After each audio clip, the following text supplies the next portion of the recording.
Hi friends, welcome to my channel. ఈరోజు మనం C language గురించి తెలుసుకుందాం. సి లాంగ్వేజ్ గురించి చెప్పే ముందు లాంగ్వేజెస్ ఎందుకు యూజ్ చేస్తాం? మనం డే టు డే లైఫ్లో ఒకరి గురించి ఒకరు అవసరాలు తీర్చుకోవడానికి కోసం లాంగ్వేజెస్ యూజ్ చేస్తాం. ఎగ్జాంపుల్కి తెలుగు, హిందీ, ఇంగ్లీష్, రకరకాల లాంగ్వేజెస్ యూజ్ చేస్తారు.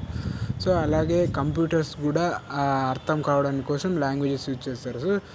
కంప్యూటర్స్కి అర్థం చేయడానికి కోసం C language, Java, Python, JavaScript, C++, ఇలాంటివన్నీ సి లాంగ్వేజెస్ ఉన్నాయి. సి లాంగ్వేజెస్ ఎందుకు? సి లాంగ్వేజెస్ బేసిక్ లాంగ్వేజ్ అనమాట.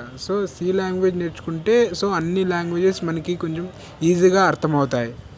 అందుకోసం సి లాంగ్వేజ్కి ఫస్ట్ లాంగ్వేజ్ నేర్చుకునే వాళ్ళు సి లాంగ్వేజెస్కి ఎక్కువ ప్రిఫరెన్స్ ఇస్తారు.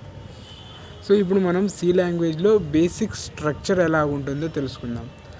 దానికోసం మనం హలో వరల్డ్ అనే ప్రింట్ చేద్దాం. ఇప్పుడు జావా అది సి లాంగ్వేజ్ రాయాలంటే కంప్యూటర్లో టర్బో C++ని యూజ్ చేస్తారు. ఇప్పుడు నవేడేస్లో టెక్నాలజీ ఇంక్రీజ్ అయిపోయింది కాబట్టి ఫోన్లోనే మనం కంపైల్ చేసుకోవచ్చు. ఫోన్లోనే రకరకాల యాప్స్ వచ్చేస్తాయి మనకి, అప్లికేషన్స్. ఇప్పుడు మనం ఫోన్లోనే ట్రై చేద్దాం. ఫస్ట్ మనం #include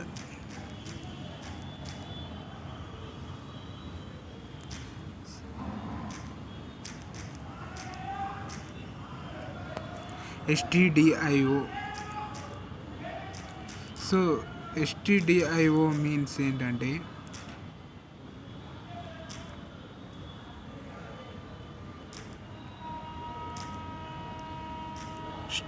STDIO standard input and output అనే అర్థం.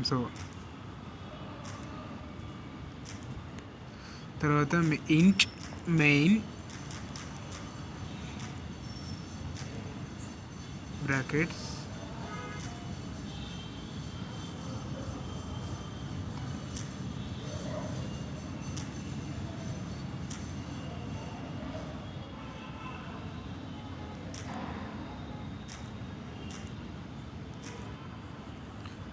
Open flower bracket.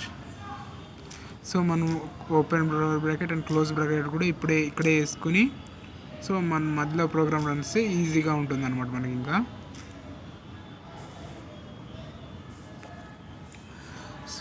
మనం printf printf రాసి ఈ బ్రాకెట్స్లోనే మనం ఏం రాసినా ఇక్కడ ప్రింట్ అవుతుంది అనమాట.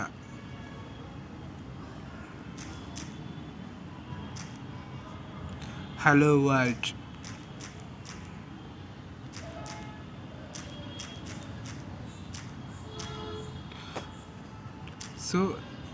సెమీకోలన్స్ పెట్టాలి. సెమీకోలన్స్ పెట్టకపోతే ప్రోగ్రామ్ మనకి ఎర్రర్ చూపిస్తుంది. సెమీకోలన్స్, కామాస్, ఫుల్ స్టాప్స్ ఇవన్నీ చెక్ చేసుకొని మనం కంప్యూటర్లో టర్బో సిలో ట్రై చేస్తే మనం ఫైల్ని సేవ్ చేసి కంపైల్ చేయాలి. కంపైల్ చేయడానికి కోసం Alt+F9 నొక్కాలి. కంపైల్లో ఏమైనా ఎర్రర్ వస్తే మనం ఈజీగా కరెక్షన్ చేసుకోవడానికి F9 నొక్కుతుంది. కంపైల్లో మనకు 100% కాన్ఫిడెంట్ కరెక్ట్గా చేసినాను అనుకుంటే Ctrl+F9 కొట్టేస్తే ప్రోగ్రామ్ రన్ అవుతుంది. మనం ఫోన్లో చేస్తున్నాం కాబట్టి యాప్లో మనం జస్ట్ సింబల్ నొక్కితే మనకు కంపైల్ అయిపోతుంది. చూడండి మనకు అవుట్పుట్ హలో వరల్డ్ అని వస్తుంది. This is the basic structure of C language. C లాంగ్వేజ్లో మనకి బేసిక్ స్ట్రక్చర్ ఇలాగుంటుంది. నెక్స్ట్ వీడియోలో మనం డేటా టైప్స్ అండ్ ఫర్ ఎగ్జాంపుల్స్తో చూద్దాం.